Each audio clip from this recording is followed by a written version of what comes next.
Pada hadits Bukhari 3113, Baginda Rasulullah Muhammad Shallallahu Alaihi Wasallam tidak mengatakan Hajar tetapi menyebutnya dengan Ummu Ismail atau ibunya Ismail. Namun sangat disayangkan apabila sejarawan dan ilmuwan Islam tetap masih mengikuti kisah Israiliyat yang korup. Dan lalu menerjemahkan Hagar menjadi Hajar atau Siti Hajar.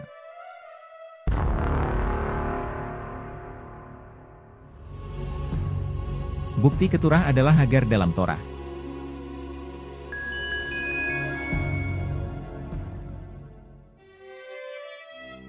Silakan subscribe, like dan share untuk mendukung kajian Immumal.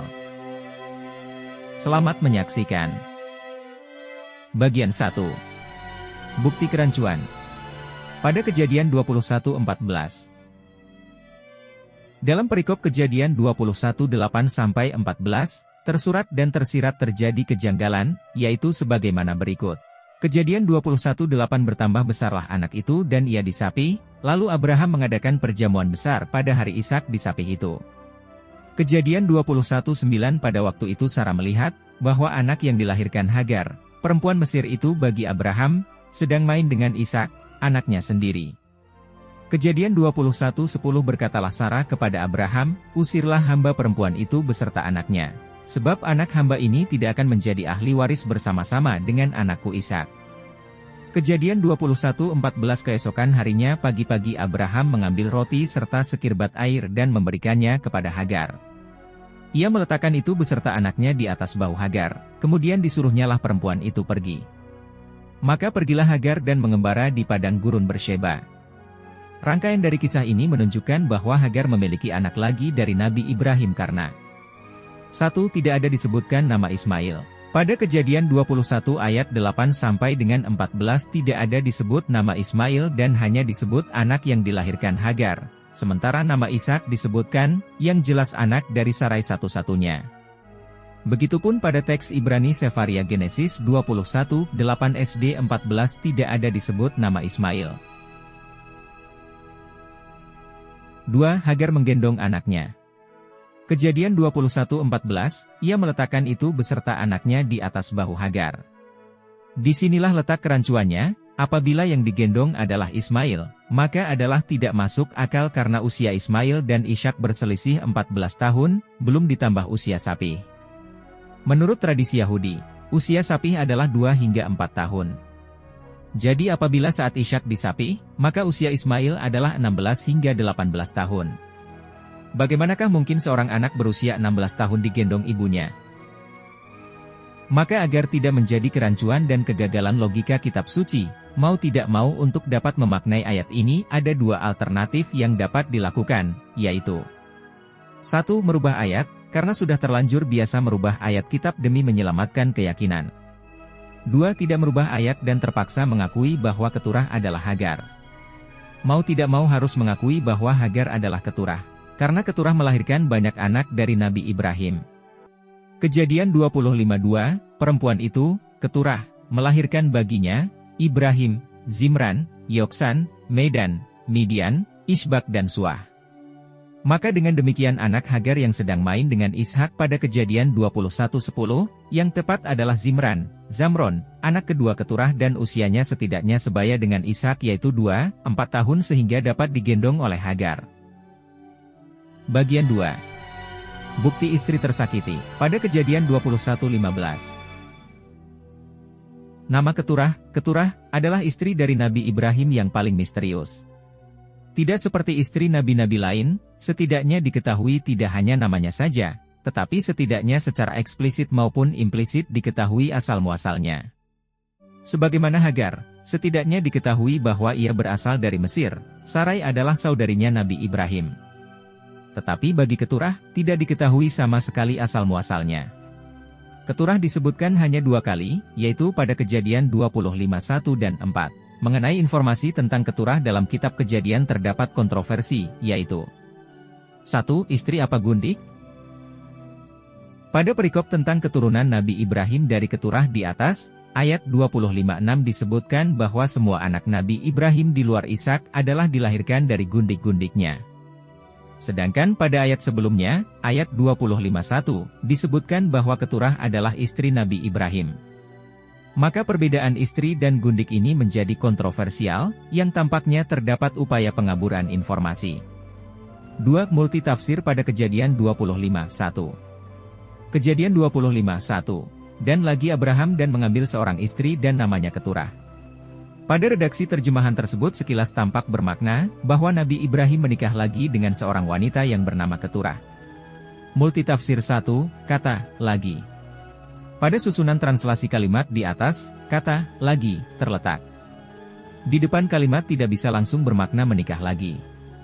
Kata, lagi, di depan kalimat di atas, tidak menerangkan secara langsung dari kata kerja, mengambil, yang bermakna kata kerja berulang, atau tidak bisa dimaknai, mengambil lagi, secara pasti. Maka kalimat ayat 25:1 di atas adalah sumir, multitafsir atau tidak dapat diperoleh makna yang pasti dari kalimat yang memiliki makna menikah lagi. Multitafsir 2, kata, mengambil. Pada translasi terjemahan dari Kejadian 25:1, semua seragam menggunakan kata, mengambil, took, to take. Penggunaan kata, mengambil, akan memerlukan keterangan tentang status kepemilikan dari sesuatu yang diambil, agar tidak terjadi makna yang menggantung, sumir atau tidak jelas. Mengambil istri, adalah kalimat menggantung karena tidak ada penerang status kepemilikan dari objek yang diambil.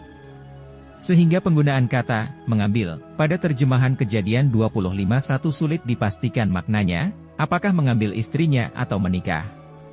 Dan secara harfiah pun teks Ibrani waikah isah atau mengambil istri tidak sama dengan menikah atau lehihaten. Maka adalah rancu apabila digunakan kata weikah atau mengambil untuk mengganti kata menikah. Karena kata menikah adalah proses ritual penting deklarasi untuk menjadi status istri, wife. Dengan adanya berbagai kerancuan penafsiran pada Kejadian 25:1. Maka akan dikaji ulang berdasarkan leksikon konkordannya agar diperoleh kepastian dari makna penafsirannya. Kata Yausaf, H3254, yang diletakkan pada awal kalimat. Berdasarkan konkordannya diperoleh arti yang relevan yaitu kata, selanjutnya. Kata Lokah, H3947, berdasarkan konkordannya, memiliki arti yang seragam secara umum yaitu, mengambil. Frasa is, H802, berdasarkan konkordannya, adalah frasa dari akar kata SH376 atau dari akar NOS H582 dari akar Awenash H605. Kata SH376 adalah bentuk feminin dari objek yang berarti istri atau wanita. Dan suku kata Sau berasal dari akar kata NOS H582 dan dari akar Awenash H605.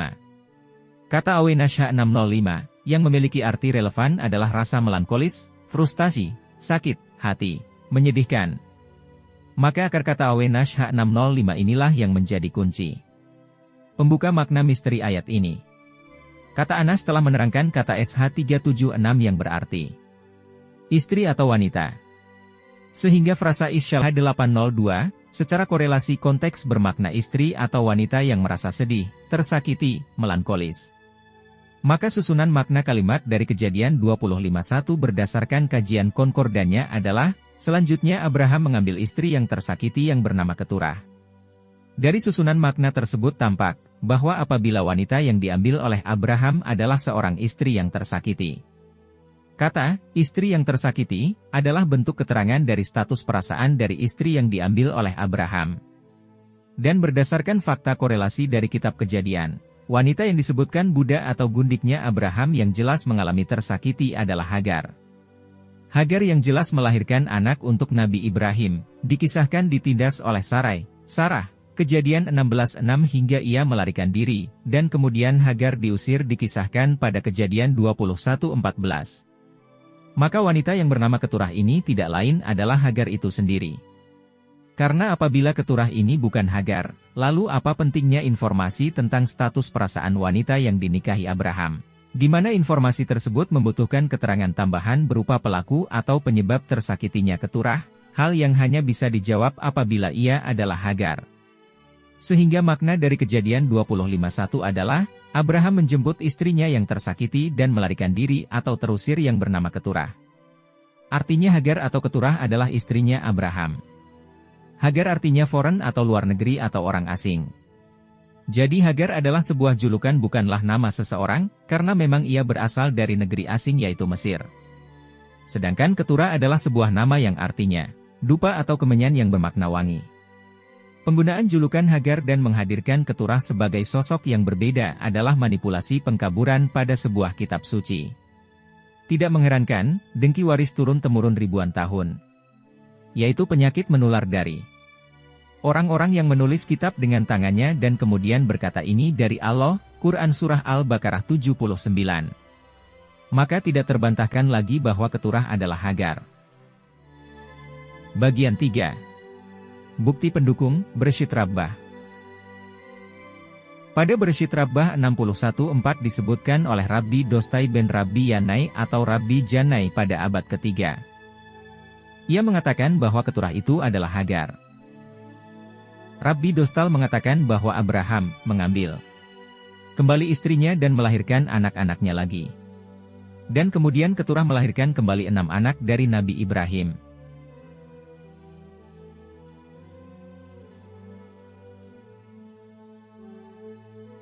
Otoritas Rabi Yahudi sebagai pemegang kitab Taurat, Tanah apalagi hidup pada abad ketiga tentu penafsirannya lebih valid daripada para penafsiran konsili. Bagian 4. Bukti pendukung, Hadits Rasulullah. Pada Hadits Bukhari 3113, Baginda Rasulullah Muhammad Shallallahu Alaihi Wasallam tidak mengatakan Hajar tetapi menyebutnya dengan Ummu Ismail atau ibunya Ismail. Namun sangat disayangkan apabila sejarawan dan ilmuwan Islam tetap masih mengikuti kisah Israeliat yang korup, dan lalu menerjemahkan Hagar menjadi Hajar atau Siti Hajar. Bagian 5. Bukti pendukung, Keturah, Hagar, adalah seorang putri. Rabbi Shimon Bar Yochai pada tahun 160 Masehi menuliskan pada Midrash Rabbah yaitu kisah tradisi Yahudi berdasarkan Taurat, menjelaskan tentang status Hagar berikut. Hagar adalah putri Firaun. Abimelekh diserahkan kepada Sarai sebagai penebusan dari tulah yang terjadi di kerajaannya. Putri Hagar adalah putri kesayangan Firaun. Abimelekh menyerahkan putrinya dengan dasar bahwa lebih baik apabila mengabdi bersama keluarga Nabi, daripada keluarga atau suami keluarga yang bukan berstatus Nabi. Begitulah bentuk kesalehan dari Raja Abimelekh yang menempatkan derajat kenabian di atas status kebangsawanannya. Dan tentu perkataan Abimelekh saat itu tersaksikan, perkataannya merupakan perintah dari raja dan seorang ayah, dan dapat disamakan sebagai bentuk akad dari walinya, untuk mengikat kekerabatan atau pernikahan. Dan pernyataan demikian tidaklah menghapus status kebangsawanan dari Putri Hagar, juga pula tidak menurunkan status sosialnya. Status dari Putri Hagar, Hajar ini sangat digelapkan dan ditutup rapat kebenarannya dalam kitab Kejadian, dan dicitrakan dengan status budak yang merendahkan harkat martabatnya. Karena status budak dalam budaya kuno adalah seorang tidak merdeka, yang diperjualbelikan atau karena tawanan perang. Perendahan karakter terhadap Hagar secara beruntun tidak berhenti pada status budak atau disebut sebagai gundik, bahkan penamaan pada Hagar itu sendiri. Bagian 6. Keturah, Hagar, kembali sebelum Sarai wafat. Berdasarkan bahasan pada bagian 1 video ini disebutkan Hagar pergi menggendong anaknya selain Ismail saat bersama Sarai ketika menyapih Ishak anaknya. Penjemputan Keturah, Hagar, oleh Nabi Ibrahim pada Kejadian 25:1 tampaknya terjadi ketika Keturah setelah melarikan diri kembali ke kerajaan ayahnya di Kerma Misrahim, Mesir Hulu, sebagaimana video seri ini bagian 6. Maka dengan demikian Nabi Ibrahim pergi menjemput Keturah ke kerajaannya di Kerma Misrahim. Dan kemudian Keturah pulang kembali bersama Nabi Ibrahim dari Kerma Misrahim. Keturah kemudian melahirkan anak keduanya yang sebaya dengan Ishak. Dan kedua anak ini bermain bersama. Maka dengan demikian disimpulkan bahwa Kejadian 25:1, Nabi Ibrahim menjemput Keturah, Hagar, pada saat Sarai masih hidup. Demikian. Wallahu a'lam bishawab. Wassalamualaikum warahmatullahi wabarakatuh.